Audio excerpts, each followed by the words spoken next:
It's time for me to share my favorite book that I have read in the recent times and what I have learned from it. So, the book that I read recently is called The Monk Who Sold His Ferrari by Robin Sharma. He's an international bestseller and an awesome, amazing trainer and coach. Now, the top five lessons that I got from this book are as follows. The first thing that I learned from this book is about living a life of true purpose. The purpose of life is to live a life of purpose. I mean, it is in such simple words that he's given the greatest lesson that we could ever learn about life. And all of our life is truly seeking and finding why are we here for? What is it that God has put this purpose in us? And the fact that I have realized is that your life purpose is embedded right in your DNA. You simply need to go ahead and search for it, become aware of it, and start taking actions on it.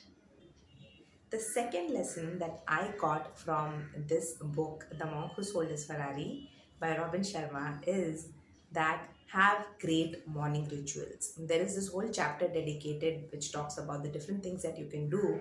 Now, I read it, I realized, and you will realize it too, that it is not about just the morning ritual, it's about rituals for life itself. Things like waking up early, doing something with your physical body, either walk or do some exercise, write, read, express yourself, eat healthy food that is vegetarian, and things like that. And there are loads of amazing ideas in there, which it is beautifully narrated in the form of a story, and then there is this entire thing that runs through. So it's not very technical and boring, but it is very interesting, and you feel like that yes, I should imbibe this habit in my life. So that's the second lesson that I learned. Go ahead, grab this book and read it soon. Okay, the third lesson is to do with your mind, and the entire book is literally shouting it out at you and saying that your mind is your greatest asset. If you are able to control it, if you're able to master, and that's what self mastery is to be able to take charge of your mind. And they have taught a simple technique where you focus on a rose and then you completely become that rose in the process. And that's what meditation and a lot of healing is also about, that you be in this very present moment. And when you are one with the moment at that very point of time, your past and your future is healed. And that's exactly what they're talking about, is getting your mind to focus and be disciplined, because when your mind is focused and disciplined, you get all the results that you're looking for in your life. Okay, the fourth lesson that I learned from this book, The Monk Who Sold His Ferrari, is that life is really simple. And it is so simply put that life is easy, life is simple.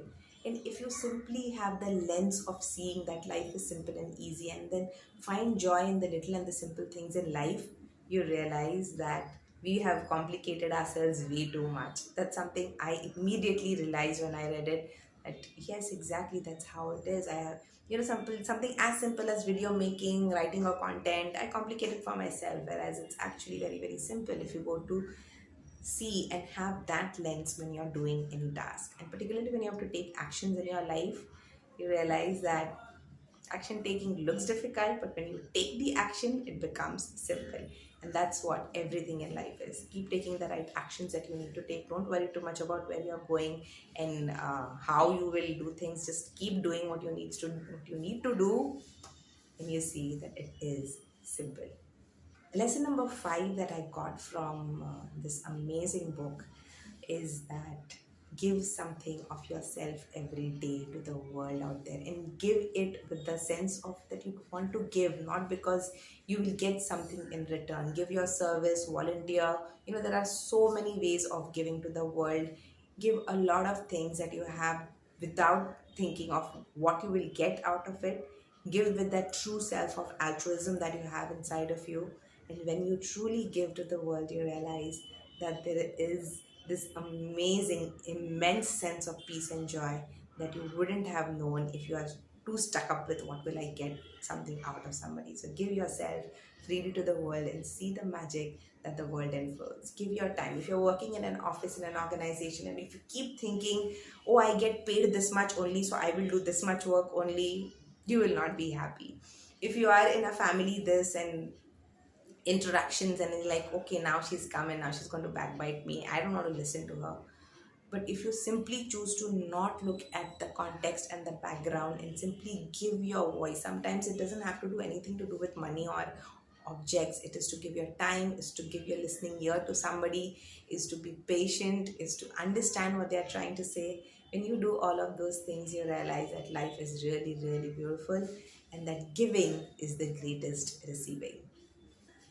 Now, there's something else about Robin Sharma. Robin Sharma writes journal every day, and that is exactly why I love his writings, because a lot of the wisdom that he's arrived at is through immense sense of an immense, a long periods of self reflection and self discovery, which he has attributed to his journal writing practice.